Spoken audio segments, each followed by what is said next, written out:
ओम श्री सूर्याय नमः। प्रिय भक्तजनों, आज रविवार को आप सुनिए रविवार व्रत की कथा। प्राचीन काल में एक राजा था और एक रानी थी। उनके पास सिपाही, घोड़े, दास दासियां, धन दौलत सब कुछ था। सिर्फ उनकी कोई संतान नहीं थी। इसी कारण वे दोनों राजा रानी बहुत दुखी रहते थे। संतान प्राप्ति के लिए उन्होंने हर तरह के दान, धर्म, धार्मिक अनुष्ठान, जप, मंत्र, पूजा पाठ आदि सब किया, लेकिन उनको इससे कोई फायदा नहीं हुआ। जब राजा और रानी व्रत होने लगे तो दोनों को बहुत चिंता होने लगी। वे दोनों सोच में पड़ गए कि अब हमारे इतने बड़े राज्य का क्या होगा? कौन बनेगा इस राज्य का वारिस? कौन लेगा प्रजा की जिम्मेदारी? राजा और रानी दिन रात इसी चिंता में घुटने लगे। उन्हें खाने और पीने की सुध भी नहीं रहती थी। तो एक सुबह राजा के दरबार में एक साधु आते हैं। तो दासी रानी को इतला करती है। तब वह रानी दासी से कहती है, दासी, यह मेरा अंतिम दान धर्म है। इसके बाद मैं अपने हाथों से कोई दान धर्म नहीं करूंगी। ऐसा कहकर रानी चावल भरा छाछ हाथ में लेकर बाहर आती है और साधु की झोली में भिक्षा डालने के लिए आगे बढ़ती है। तो उनके चेहरे पर छाई उदासी साधु की दृष्टि में आती है। तब वह उनसे पूछता है, रानी साहिबा, आपको क्या हुआ है? आपको इतनी उदासी क्यों हो गई है? तब रानी साधु को सारी बात बताती है और रोने लगती है। उस पर वह साधु कुछ पल गंभीर हो जाते हैं और कहते हैं, रानी साहिबा, आप चिंता मत करो, आपकी संतान की इच्छा अवश्य पूरी हो जाएगी। आपकी कोख से एक पुत्र का जन्म होगा, परंतु वह मात्र 14 साल तक ही आप लोगों को मिलेगा। इसके आगे वह जीवित नहीं रह पाएगा। इससे बढ़कर आपको कुछ देना मेरे लिए संभव नहीं है। अपनी बात को पूरा करके वह अपनी झोली में हाथ डालता है और झोली में से एक थोड़ी सी भूति निकालकर रानी को देता है और कहता है, आप और महाराज दोनों इसे बांटकर ग्रहण कर लेना। आपको जल्द ही पुत्र की प्राप्ति होगी। और वह साधु अपनी राह को चला जाता है। उसके जाने के बाद रानी सोचने लगती है, 14 साल तो 14 साल ही सही, उतने समय के लिए हमें पुत्र तो मिलेगा, यह काफी है। उतने साल तक मैं उसे जी जान से बड़ा करूंगी, ढेर सारा प्यार और दुलार करूंगी, अपनी संतान की मुराद पूरी करूंगी। उस रात जब राजा अपना सारा राजकाज का काम खत्म करके जब रानी के महल में आते हैं, तो रानी राजा को सारी बात बताती है और साधु की दी हुई भूति राजा को दिखाकर कहती है कि यह भूति मुझे साधु महाराज ने हम दोनों को ग्रहण करने के लिए दी है। राजा बोले, इतना दान और धर्म किया, जप और तप किया, उसका कोई फल नहीं मिला। अब इस भूत से हमें क्या संतान प्राप्त होगी? उस पर रानी बोली, जब इतना सब कुछ कर लिया है, तब यह भी सही, क्यों हम उस साधु के क्रोध को बुलावा दे। राजा को अब किसी बात पर विश्वास नहीं था, पर रानी को दुख ना पहुँचे इसलिए वह राजी हो गए और राजा रानी दोनों नहाते हैं। फिर अपने भगवान का स्मरण करते हैं, अपने पुरखों का स्मरण करते हैं और उस साधु महाराज का स्मरण करके वह भूत बांट कर दोनों खाते हैं। उसके बाद दोनों निश्चित होकर सो जाते हैं। तो कुछ दिन गुजर जाते हैं और साधु द्वारा कहे अनुसार रानी गर्भवती हो जाती है। उस पर राजा और रानी दोनों की खुशी गगन में नहीं समाती। राजा रानी से कहते हैं, महारानी, सचमुच साधु महाराज की कृपा हो गई है। अब 9 महीने बाद रानी ने एक सुंदर पुत्र को जन्म दिया। राजा ने बड़ी धूमधाम से पुत्र का नामकरण किया। सारे राज्य में 8 दिन तक उत्सव मनाया गया। पुत्र की कुंडली देखने के लिए राज्य के सबसे बड़े विद्वान पंडित को बुलाया गया। कुंडली देखकर पंडित जी बड़े ही चिंतित हो गए। कहने लगे, महाराज, हमारा राजपुत्र सिर्फ 14 साल तक ही हमारे पास रहेगा। राजा को इस बात की भनक तो पहले से ही थी। रानी को भी साधु महाराज की बात याद थी। दोनों चुप रह जाते हैं। उसके बाद राजा और रानी बड़े प्यार से बेटे की परवरिश करते हैं, उसकी हर ख्वाहिश पूरी करते हैं। थोड़े समय के लिए ही सही, भगवान ने हमारी संतान की मुराद पूरी की है, इसके लिए वे भगवान को धन्यवाद देते हैं। राजपुत्र दिन प्रतिदिन बड़ा होता है। जब वह 7 साल का हो जाता है तो राजा एक अच्छे गुरु की नियुक्ति करके उसे पढ़ाई लिखाई, घुड़सवारी आदि 12 विद्याओं का शिक्षण देते हैं। जब वह शास्त्र विद्या में पारंगत हो जाता है और 12 वर्ष की उम्र का हो जाता है, तब एक अच्छी सी राजकन्या खोजकर उसकी शादी करा देते हैं। तो 2 साल और बीत जाते हैं। बेटा 14 साल का हो जाता है। एक दिन राजपुत्र राजा से कहता है, पिताजी, मैं अपना सारा राज्य घूमकर देखना चाहता हूँ। आज तक मैंने सिर्फ इस रजवाड़े के अतिरिक्त कुछ नहीं देखा है। बेटे की बात सुनकर राजा चिंतित हो जाते हैं, क्योंकि पुत्र को 14वां साल शुरू हुआ था। अब कोई अनहोनी होने का वक्त नजदीक आ पहुंचा था, इसलिए राजा सब बातें पुत्र को बता नहीं सकते थे। राजा अपने चेहरे पर खुशी लाकर बेटे से कहते हैं, हाँ हाँ बेटा, जरूर जाओ। तुम्हें अपना सारा राज्य घूमकर देखना चाहिए। कहाँ क्या है, यह सब जानना चाहिए। कल मेरे बाद तुमको ही तो राजा बनना है। मात्र एक बात का ध्यान रखना, तुम जहाँ जा रहे हो, क्या कर रहे हो, यह बात अपनी पत्नी को नहीं बताना। पुत्र कहता है, ठीक है पिताजी, आपने जो कहा है मैं वैसा ही करूँगा। अब राजपुत्र दिन भर अपनी पत्नी के साथ रहता, खुशियां मनाता और रात को 12 बजे उठकर बाहर चला जाता। फिर सुबह होने से पहले वापस अपने महल में आकर सो जाता। ऐसा कुछ दिनों तक चलता रहा और पुत्र का 14वां साल खत्म होने के कुछ ही दिन बाकी रह रहे थे। इतने में उसकी पत्नी यानी छोटी रानी रात में जाग जाती है। वह देखती है कि बिस्तर पर राजपुत्र नहीं है। वह महल में सब जगह देखती है तो राजपुत्र कहीं भी नजर नहीं आते। तो वह क्या करती, किससे कहती? वह चुपचाप रहती है। फिर वह सुबह होने पर देखती है कि उसका पति अपनी जगह सोया हुआ है। वह पति से कुछ नहीं पूछती। लेकिन दूसरी रात भी जब वैसा ही होता है और तीसरी और चौथी रात और कुछ दिनों तक ऐसा ही चलता रहता है, तब रानी बहुत चिंतित हो जाती है। उसके मन में ढेर सारे सवाल उठते हैं, लेकिन उसे पूछने से डर लगता है। शायद पति गुस्सा कर बैठे। सास ससुर से पूछने के बारे में सोचा तो उसको कुल की मर्यादा बीच में आ जाती थी। तो इस तरह वह मन ही मन घुटने लगी। इस हालत में उसकी खाने पीने में दिलचस्पी नहीं रही। वह दुबली पतली होने लगी। तो उस राज्य में फूल बेचने वाली एक बूढ़ी मालिन थी। वह हमेशा छोटी रानी को फूल देने उसके महल में आती थी। उस बुढ़िया का ध्यान छोटी रानी पर पड़ जाता है, तो वह उससे पूछती है, बेटी, तुम्हें किस बात का दुख है? तुम इस तरह सूख कर कांटा क्यों बनी हो? उस पर रानी कहती है, क्या बताऊं तुम्हें अम्मा, तुम्हारा राजपुत्र हर रात्रि को बाहर चला जाता है और सुबह वापस लौट कर आ जाता है। वह कहाँ जाता है, क्या करता है, यह सोच सोच कर मैं अंजल ग्रहण नहीं कर पाती हूँ और सूख सूख कर इस तरह कांटा बन रही हूँ। बुढ़िया सब बात सुनकर उसे एक उपाय बताती है कि बेटा ऐसा करना, आज रात को तुम सोना मत, उसके पीछे जाकर देखना कि वह कहाँ जाता है, क्या करता है और उसकी अच्छी तरह से पहरेदारी करना। तो छोटी रानी बोली, अगर अम्मा मुझे नींद आ गई तो बुढ़िया बोली कि तुम्हें नींद ना आए, इसलिए एक काम करना, अपने बाएं हाथ की उंगली में एक जख्म कर देना, उस पर थोड़ी सी मिर्ची छिड़कना, उससे तुम्हें बड़ी जलन होगी और उस पीड़ा से तुम्हें रात भर नींद नहीं आएगी। रानी बुढ़िया के कहे अनुसार वही करती है। उंगली की जलन से उसे बड़ी देर तक नींद नहीं आती, लेकिन बाद में वो सो जाती है। दूसरे दिन सुबह बुढ़िया फूल लेकर उसके महल में पहुंचती है और पूछती है, क्या हुआ बेटी, क्या तुम देख पाई कि तुम्हारा पति कहाँ जाता है? तब छोटी रानी कहती है, नहीं अम्मा, पहले कुछ समय तक जलन के कारण मुझे नींद नहीं आई, पर कुछ देर बाद मैं सो गई। बुढ़िया कहने लगी, कोई बात नहीं, आज तुम उंगली पर पहले से भी बड़ा जख्म करना और ज्यादा मिर्चें लगाना। तो रानी ने वैसा ही किया, परंतु वह सिर्फ पति को बाहर निकलते हुए ही देख पाती है। उसके बाद वह सो जाती है। दूसरे दिन सुबह बुढ़िया आती है और पूछने लगती है, तो रानी रो रो कर कहती है, अम्मा, मैं आज भी उनकी पहरेदारी ठीक से नहीं कर पाई। बुढ़िया कहती है, रोना नहीं बेटा, सब कुछ ठीक हो जाएगा।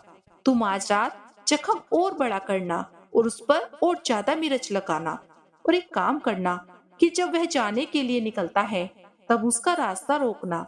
बुढ़िया ने जैसा बताया, छोटी रानी ने वैसा ही किया। आज रात उसे नींद नहीं आती है। जब राजकुमार महल से बाहर निकलने के लिए चलने लगता है तो वह बुढ़िया ने जैसा बताया था वैसा ही करती है। दौड़कर पति का रास्ता रोकती है और कहती है, आप कहाँ जा रहे हो? किससे मिलने जा रहे हो? मुझे बताओ। राजपुत्र उसे समझाने की बहुत कोशिश करता है। देखो, अगर मैंने तुम्हें यह बता दिया तो मैं तुम्हें दोबारा नहीं मिल पाऊंगा। रानी कहती है, कोई बात नहीं, ना मिल पाओ, लेकिन आप रात के समय कहाँ जाते हो यह मुझे बता दो। अब राजपुत्र निरुपाय हो जाता है। पत्नी की जिद के आगे उसकी एक नहीं चलती। ठीक उसी समय उसका 14वां साल खत्म हो रहा था। 15वां साल लगने वाला होता है। वह सोचता है, जो होता है वो जाने दो, और कुछ चावल मंत्रों से सिद्ध करके पत्नी को देकर कहता है, इन चावल के दानों को हाथ की मुट्ठी में पकड़ना। पहले दाएं हाथ के चावल मेरे ऊपर फेंकना। मैं कौन हूँ तुम्हें पता चल जाएगा। बाद में बाएं हाथ में पकड़े चावल मेरे ऊपर फेंकना। मैं जैसा था तुम्हें मिल जाऊंगा। लेकिन यदि तुम बाएं हाथ के चावल मेरे ऊपर फेंकना भूल गई तो मैं तुम्हें कभी नहीं मिल पाऊंगा। रानी ने कहा, ठीक है, मैं नहीं भूलूंगी। रानी बड़े आत्मविश्वास के साथ यह कहकर दाएं हाथ के चावल पति के ऊपर फेंक देती है तो राजपुत्र एकदम एक विशाल घोड़ा बन जाता है। एकदम उम्दा सफेद गर्दन पर लंबी अय्यार। देखते देखते वह तेजी से दौड़ने लगता है। रानी उस घोड़े को एकदम भौचक्की होकर देखने लगती है और पति ने बाएं हाथ के चावल फेंकने की जो बात कही थी वह भूल जाती है। उसकी आंखों के सामने घोड़ा महल से बाहर निकलकर चला जाता है। घोड़ा जो महल से बाहर जाता है तो वापस नहीं आता। अब रानी को बड़ा पश्चाताप हुआ। वह स्वयं को कोसने लगती है, लेकिन अब उसका कोई फायदा नहीं होने वाला था। राजपुत्र अब वापस नहीं आने वाला था। सुबह होते ही महाराज को सब बात पता चली तो उन्हें बड़ा दुख होता है। वे बिस्तर पकड़ लेते हैं और राह देखते हैं कि एक दिन उनका बेटा वापस आ जाए। इस तरह 1 महीना गुजरता है, 3 महीने गुजरते हैं, आखिर 6 महीने हो जाते हैं, परंतु राजपुत्र का कोई अता पता नहीं चलता। प्रधान राजपुत्र को ढूंढने के लिए राज्य के गांव-गांव सिपाही भेजता है, लेकिन उन्हें कोई सफलता नहीं मिलती। इधर रानी अपनी हठ के कारण पति गायब हो गया है, यह सोचकर स्वयं को मन ही मन कोसती है और प्रण लेती है कि कुछ भी करके वह अपने पति को ढूंढ कर लाएगी। एक दिन सुबह उठकर ससुर के महल में जाती है और कहती है, पिताजी, मैं अपने पति को खोजने जा रही हूँ। महाराज को और क्या चाहिए था? वह कहते हैं, कुछ भी करके बेटा मेरे पुत्र को वापस लाओ। वह बहू को जाने की अनुमति देकर कहने लगते हैं, बेटी, तुम्हें जो चाहे वह करो, जहाँ जाना है वहाँ जाओ, लेकिन हमारे बेटे को वापस लेकर आओ। रानी अपना शाही भेष बदलकर एक सेठानी बन जाती है। कुछ दासियों को, कुछ नौकरों को साथ ले लेती है, कुछ सामान साथ में ले लेती है और राज्य की सीमा पर जाकर वहाँ एक भोजनालय खोल देती है। वहाँ आने वाले सब यात्रियों को खाना मुफ्त में देने लगती है, मात्र एक शर्त के साथ कि खाने वाले को उसकी देखी हुई कोई अजीब चीज उसकी मालकिन अर्थात राजकन्या को बतानी पड़ेगी। तो वहाँ आने वाला हर नागरिक अपनी तरफ से मैंने यह देखा, मैंने वह देखा, ऐसा कहकर वहाँ पर मुफ्त में खाना खाकर जाता। परंतु रानी को जो बात चाहिए थी वह अभी तक नहीं मिली थी। ऐसे ही कुछ दिन बीत गए। इधर रानी के महल में फूल लेकर आने वाली बुढ़िया के एक बेटा और बहू थे। उसका एक छोटा पोता था। बुढ़िया के बेटा और बहू सुबह काम के लिए निकलते थे तो पोते को संभालने की जिम्मेदारी बुढ़िया पर रहती थी। दिन भर पोते को संभालती थी। एक दिन बुढ़िया को पान खाने की आदत थी तो पान लगाने के लिए चूना चाहिए था। वह उसे तैयार करने के लिए सिपियां लेकर आई। इन सिपियों को भूनने के लिए गोबर के कंडे चाहिए थे। कंडे इकट्ठा करने के लिए वह बांस की टोकरी लेकर चरवाहे के मैदान में गई। वहाँ बहुत सारे कंडे थे। उन्हें जमा करते करते उसे घर आने में अंधेरा हो गया। इस ओर शाम होते ही काम से वापस आकर बेटा और बहू घर पहुँचे तो देखा कि बच्चा घर पर अकेला है और रो रहा है। वे दोनों गुस्से में लाल पीले हो गए। इतने में बुढ़िया घर आ पहुंची। बेटे ने पूछा, पोते को अकेला घर छोड़कर कहाँ गई थी? बुढ़िया बताने लगी कि मैं गोबर के कंडे इकट्ठा करने गई थी। इस पर बेटा बोला, दोबारा बच्चे को अकेला छोड़कर कहीं गई तो तुम्हें बहुत पीटूंगा। बुढ़िया कहने लगी, बेटा फिर कभी ऐसा नहीं करूंगी। लेकिन दूसरे दिन भी बुढ़िया यह बात भूल गई और फिर चरवाहे के मैदान पर कंडे इकट्ठा करने चली गई। शाम को जब बेटा और बहू काम से वापस लौटे तो देखा बच्चा घर पर अकेला है और रो रहा है। अब उसके बेटे की सहन शक्ति खत्म होने लगी और बुढ़िया के वापस आने पर उसने उसे घर से बाहर निकाल दिया। बुढ़िया रात भर घर के बाहर अंधेरे में बैठी रही और सुबह होते ही हाथ में टोकरी लेकर कंडे इकट्ठा करने के लिए निकल पड़ी। उस दिन उस पर कंडा इकट्ठा करने का मानो पागलपन सवार हो गया था। कंडे इकट्ठा करते करते अंधेरा हो गया। उसे मालूम ही नहीं चला। जब उसे ध्यान आया तो गांव का रास्ता भी ठीक से दिखाई नहीं दे रहा था। वह अंधेरे में आगे फाड़ फाड़ कर देखती देखती किसी तरह आगे निकल पड़ी तो एक कपिला गाय छन छन की आवाजें करते, गली में घंटी बजाते ठुमक ठुमक कर उस मैदान पर आ पहुंची। उसे देखकर बुढ़िया सोचने लगी, इस गाय के पीछे पीछे जाऊंगी तो गांव तक पहुंच जाऊंगी। तब बुढ़िया उसके पीछे पीछे जाने लगी। वह गाय उस मैदान से लेकर एक एक करके 6 मैदान पार करती है। आखिर में 7वें मैदान तक पहुंचती है तो क्या होता है कि उस मैदान पर एक बड़ा सा पत्थर है। गाय जाकर उस पत्थर को अपना सींग मारती है। जब गाय ने सींग मारा तो वह पत्थर दूर हट गया और पाताल में नीचे जाने की सीढ़ियां दिखाई देने लगी। तब वह गाय उन सीढ़ियों से नीचे आने लगी। बुढ़िया यह सब देख रही थी और झट से गाय की पूंछ को पकड़ लेती है। वह गाय के साथ नीचे पाताल में आ जाती है और तुरंत ही गाय की पूंछ छोड़ देती है और इधर उधर देखने लगती है। उसने देखा वहां दीप और दिए जलते हैं। तेज रोशनी गाय के ऊपर पड़ती है और वहां अद्भुत घटनाएं घटने लगती है। गाय के नीचे जाते ही उसके गले में अपने आप साल पड़ गई और छमछम करके कोई इसका दूध दोहने लगा। लेकिन जो भी कोई वह कर रहा था वह मात्र दिखाई नहीं दे रहा था। बुढ़िया बहुत घबरा गई। सोचने लगी, मैं कहाँ आकर फंस गई और यहाँ वहाँ छिपने के लिए जगह ढूंढने लगी। लेकिन उसे कहीं भी जगह नहीं मिली। हर जगह उजाला ही उजाला था। तो वह कोने में खड़ी हो गई और जो कुछ सामने हो रहा था उसे चुपचाप देखने लगी। उसने देखा कि वहां एक उम्दा सफेद घोड़ा और 2 कुंड थे। उसमें से एक कुंड में उस घोड़े ने छलांग लगाई और ऊपर आ गया। उस घोड़े को अब राजपुत्र का रूप प्राप्त हो गया। उसने दूसरे कुंड के पानी में स्नान किया, वहां रखे नए कपड़े पहने और नजदीक ही एक सुंदर सा पलंग था, उस पर आकर बैठ गया। उसके सामने अपने आप 5 पकवानों की थाली आ गई, दूध की प्याली आ गई, 5 सुपारी आ गई। उसके सामने एक दिया जलता रहा और राजपुत्र ने खाना खाया, पानी पिया, 5 सुपारी खाई और बिस्तर पर लेट जाने से पहले सूर्य देव का स्मरण करके सामने जलते हुए दिए से पूछा, हे दीपांकर, मेरे माता पिता क्या कर रहे हैं? दिया बताने लगा, बेटे के शोक में डूबे हैं। राज्य कौन संभाल रहा है? तो उसने कहा, राज्य प्रधान संभालते हैं। उसने पूछा, मेरी पत्नी क्या करती है? तो दिए ने बोला कि उसने चौराहे पर भोजनालय शुरू किया है और आते जाते लोगों से वह नई खबर के बारे में पूछती रहती है। दिए के यूं कहते ही राजपुत्र कहने लगा, ठीक है। उसके बाद वह सो गया। बुढ़िया कोने में खड़ी हुई सब कुछ देख रही थी। ऐसी अद्भुत घटना उसने जिंदगी में पहली बार देखी थी। उसे अंदर ही अंदर चुलबुलाहट होने लगी। वह अपनी भूख प्यास भूल गई और आगे क्या होता है यह जानने की उत्सुकता से देखने लगी। लेकिन उसके बाद कुछ घटना नहीं घटती। रात गुजर गई और सुबह हो गई।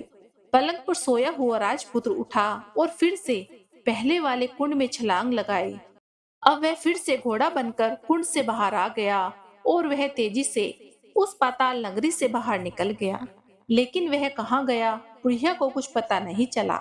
उसके बाद पिछली रात की तरह कोई उस गाय को छम-छम करके दूध दोहने लगा।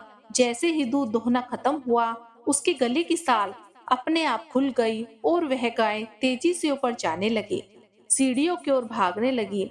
गाय को दौड़ता हुआ देखकर बुढ़िया सोचने लगी, अब गाय के साथ यहाँ से ऊपर जाना ही समझदारी होगी, नहीं तो कोई मुसीबत आकर उसके ऊपर टपक जाएगी। उसने झट से गाय की पूंछ पकड़ ली और गाय के साथ ऊपर आ गई। गाय जब मैदान में पहुंची तो सुरंग का रास्ता अपने आप बंद हो गया और उसके मुंह पर एक बड़ा सा पत्थर पहले की तरह खड़ा हो गया। ऊपर आकर वह गाय जंगल की ओर निकल गई। इधर बुढ़िया एकदम बावली सी हो गई। उसने पाताल की नगरी में जो कुछ देखा था वह जल्द से जल्द किसी को बताने के लिए उतावली हो गई। तभी उसे याद आया कि नगर की सीमा पर कोई औरत भोजनालय चलाती है और नई बात बताने वाले को अच्छा खाना पीना मुफ्त देती है। वह सोचने लगी, क्यों ना मैं यह बात उस औरत को जाकर बताऊं। यदि उसे यह बात पसंद आ गई तो बाकी जीवन खाने पीने की झंझट से मुक्ति मिल जाएगी। बुढ़िया ने मन में तय किया और तुरंत उस भोजनालय के द्वार पर नगाड़े के साथ खड़ी हो गई और जोर जोर से नगाड़ा बजाना शुरू कर दिया। नगाड़े का इस तरह शोर सुनकर मालकिन यानी छोटी रानी ने प्रसन्न मन से कहा, शायद कोई बड़ी बात लेकर आया है, और सिपाहियों को आदेश दिया, जाइए, जो कोई आया है उसकी अच्छी तरह से खातिरदारी कीजिए। आदेश पाते ही सिपाही नीचे दौड़कर आए तो एक बुढ़िया नगाड़ा बजा रही थी। उन्होंने पूछा, क्यों बुढ़िया, क्या हुआ, क्यों नगाड़ा बजा रही हो? बुढ़िया बोली, कुछ नहीं बेटा, यहाँ खाना मिलता है इसलिए आई हूँ। खाना चाहिए, मिलेगा, लेकिन तुझे कोई नई बात बतानी पड़ेगी। वह बोली, हाँ बताऊंगी, मुझे एक बात मालूम है। इस पर सिपाही उसे अंदर ले गए। उनको मालकिन का आदेश था कि जो कोई बूढ़ा बुजुर्ग आए उसके साथ अच्छी तरह पेश आना, उनका अच्छे से आदर सत्कार करना। तो सिपाही ने उस बुढ़िया का भरपूर आदर सत्कार किया, उसे बड़ी ही सी थाली भरकर भोजन कराया। बुढ़िया कुछ दिनों से भूखी थी, इसलिए वह खाने पर टूट पड़ी। खाना खाने के बाद सिपाही ने उसे नई साड़ी पहनने को दी। उसके बाद उसे लेकर रानी के पास आए। बुढ़िया और रानी ने तुरंत ही एक दूसरे को पहचान लिया। तब रानी ने बुढ़िया से कहा, अम्मा अब बताओ, तुम्हें क्या नई बात पता है? नई बात? वह बोली, मुझे कोई नई बात नहीं पता। वो तो मेरे पास पैसे नहीं थे और मुझे भूख लगी थी, इसलिए मैंने झूठ कहा और नगाड़ा बजाया। रानी ने कहा, अम्मा घबराओ नहीं, मैं किसी को तुम्हारा नाम नहीं बताऊंगी। फिर भी बुढ़िया ने कहा, मेरे पास कोई नई बात नहीं है। इस पर रानी ने उससे कहा, देखो माँ, यदि तुम मुझे वह नई बात बता दोगी तो जिंदगी भर मैं तुम्हारी देखभाल करूंगी, तुम्हें रानी माता की तरह रखूंगी। अब बुढ़िया बताने को तैयार हो गई। फिर उसने जो कुछ चरवाहे वाले मैदान पर देखा था सब कुछ रानी को बता दिया। बुढ़िया की बातें सुनकर रानी को यकीन हो गया कि वह राजपुत्र उसी का पति है। फिर वह बुढ़िया से कहने लगी, अम्मा मुझे उस जगह ले चलो। तब बुढ़िया बोली, नहीं बेटी, वह पाताल राज्य है। यदि तुम्हें किसी ने देख लिया तो तुम्हारी जान खतरे में पड़ सकती है। लेकिन रानी उसकी एक भी नहीं सुनती, उसे उस जगह ले जाने के लिए हट करने लगती है। आखिर बुढ़िया ने उसका कहना मान लिया और कहने लगी, ठीक है, मैं तुम्हें वहां ले जा सकती हूँ, पर आज नहीं, कल वहां जाना है तो शाम को ही जाना होगा। दूसरे दिन दोपहर को रानी बुढ़िया के साथ उस मैदान पर गई और एक जगह छुपकर गाय के आने की राह देखने लगी। दिन ढलते ही अंधेरा होने लगा और गाय हमेशा की तरह वहां आ गई। मैदान के उस कोने में जाकर उसने पत्थर पर सींग मारा तो झट से पत्थर हट गया और सुरंग में जाने का रास्ता खुल गया। गाय उस रास्ते से नीचे उतरने लगी तो बुढ़िया रानी से कहने लगी, जल्दी आगे बढ़ो, हमें गाय की पूंछ पकड़कर नीचे उतरना है। अब दोनों गाय की पूंछ पकड़कर नीचे उतर आई। बुढ़िया पहले जिस कोने में छुपी थी उस कोने में छिप गई। अब नीचे सब कुछ पहले जैसा घटित होने लगा। गाय के गले में अपने आप साल पड़ गई। कोई अदृश्य रूप से उसका दूध दुहने लगा। एक सफेद उम्दा घोड़े ने एक कुंड में छलांग लगाई तो राजपुत्र के रूप में ऊपर आ गया। वह राजपुत्र दूसरे कुंड में नहाने लगा।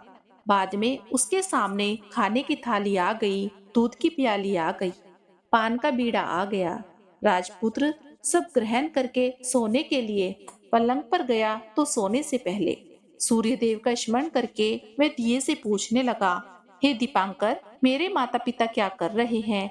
तो दिया कुछ जवाब नहीं देता, बल्कि वह बुझने लगता है। तब राजकुमार को कुछ घटित हुआ, इसका संदेह हो गया।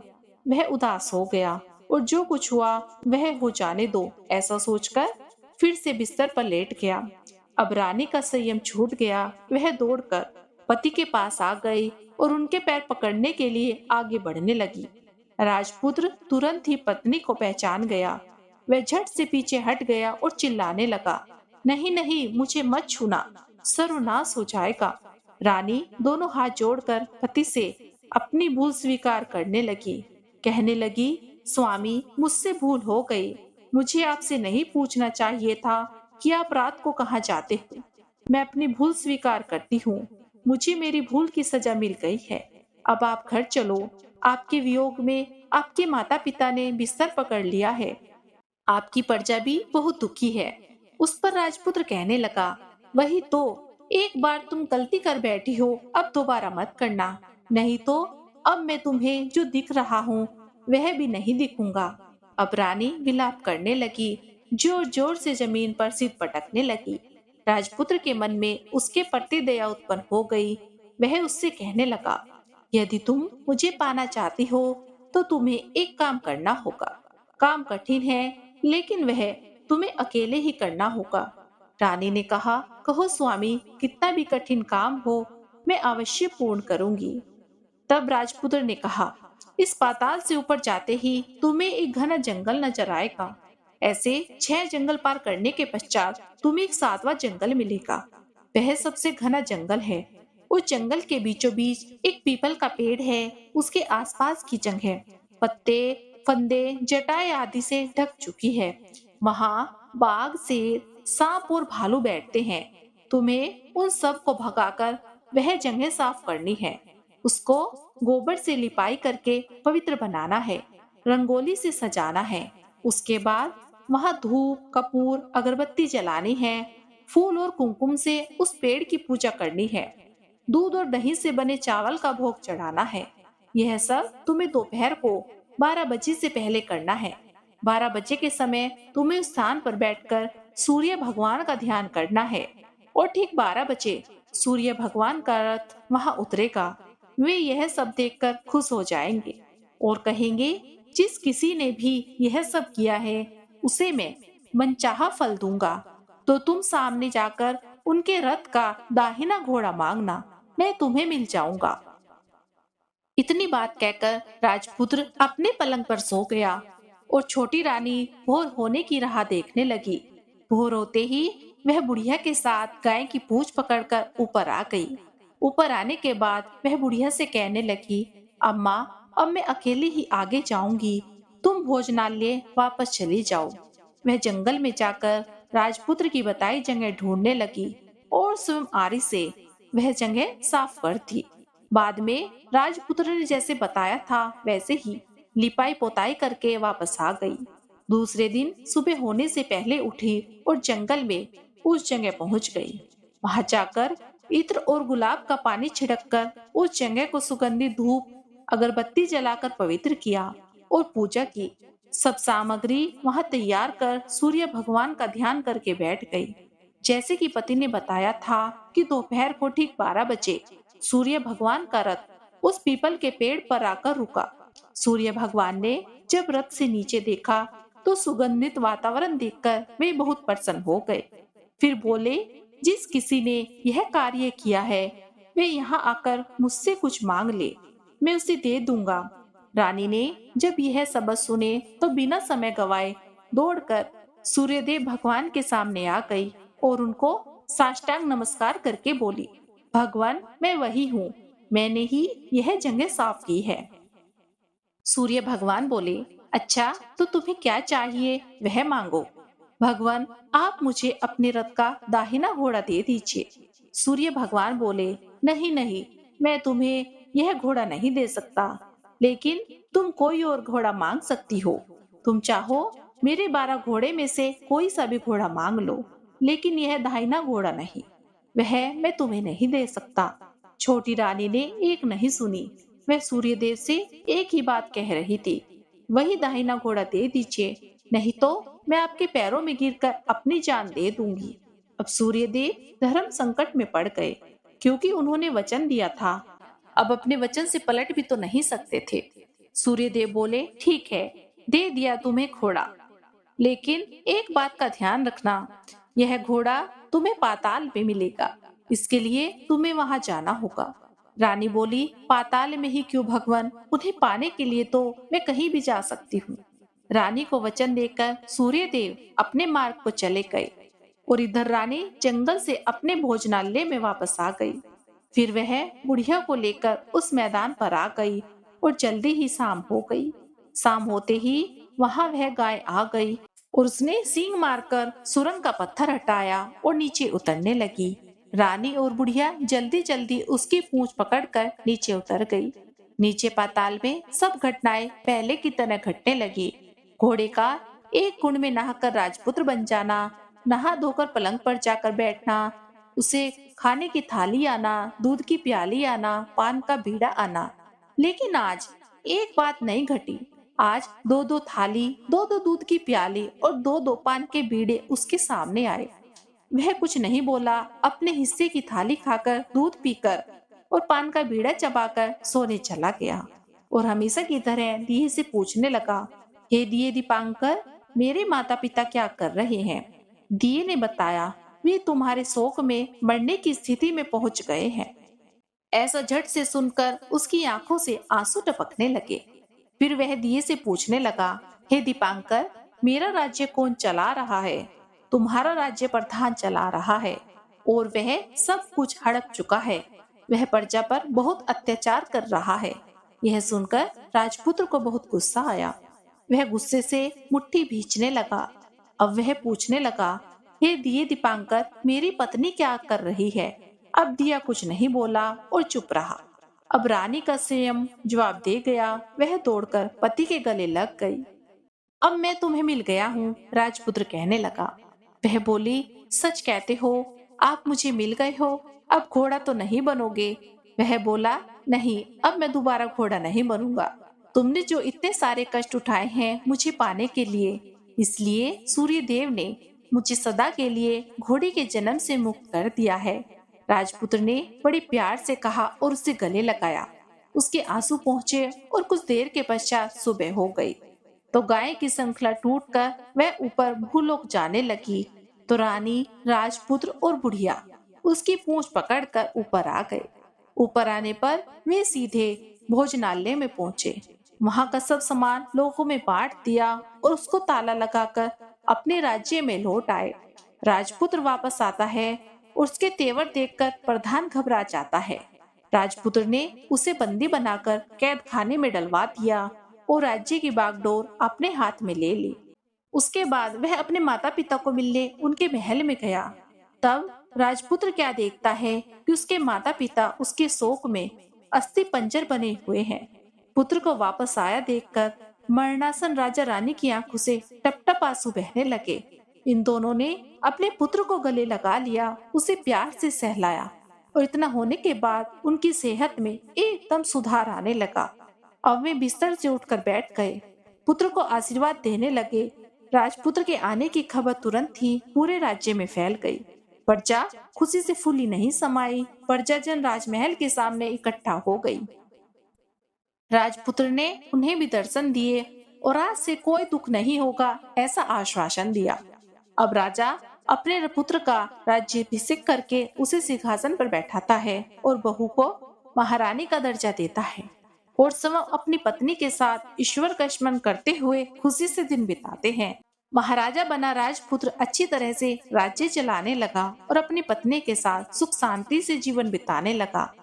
उस बुढ़िया को रानी ने अपने ही पास रख लिया और उसकी अच्छी तरह से देखभाल करने लगी।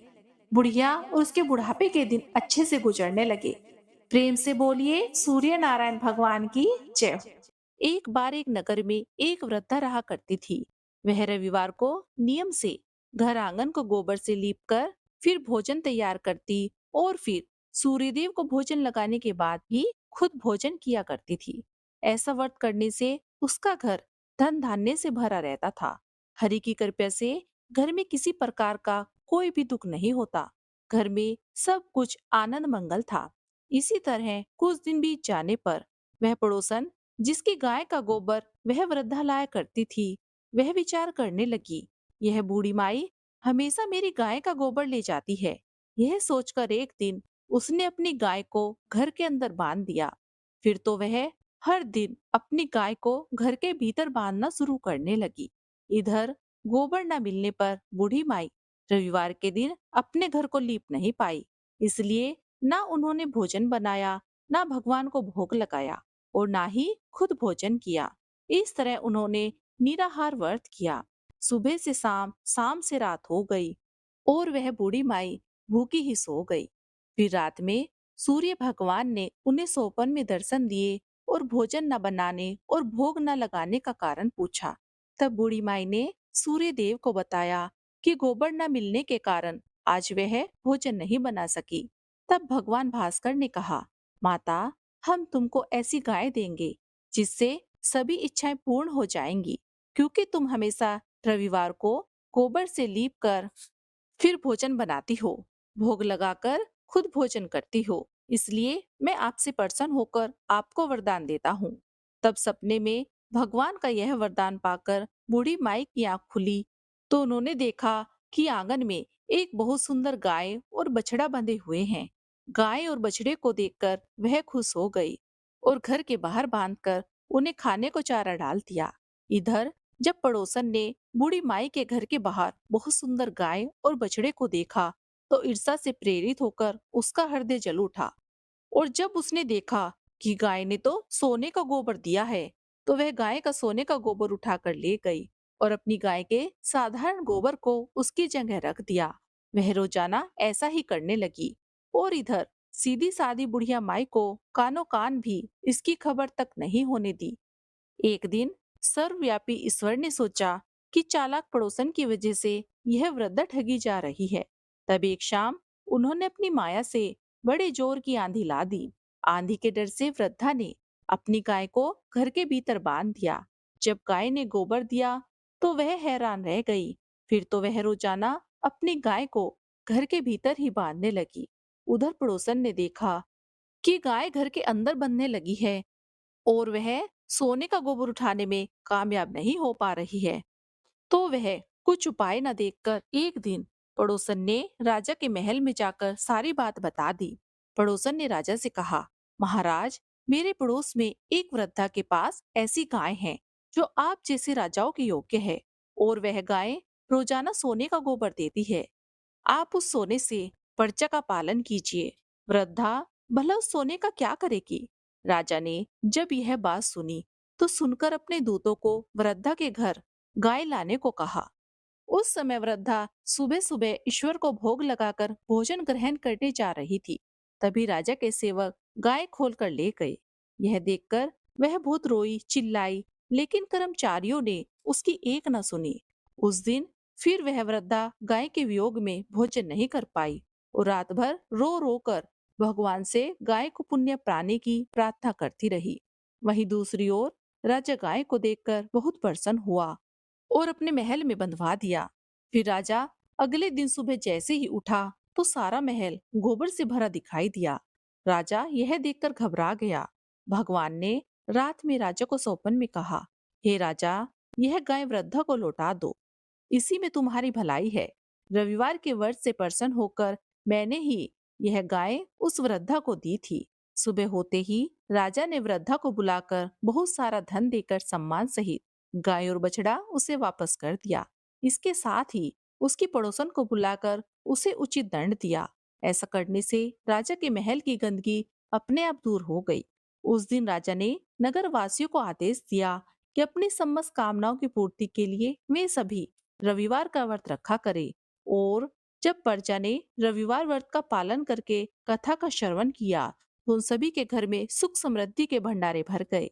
प्रेम से बोलिए सूर्य देव भगवान की जय।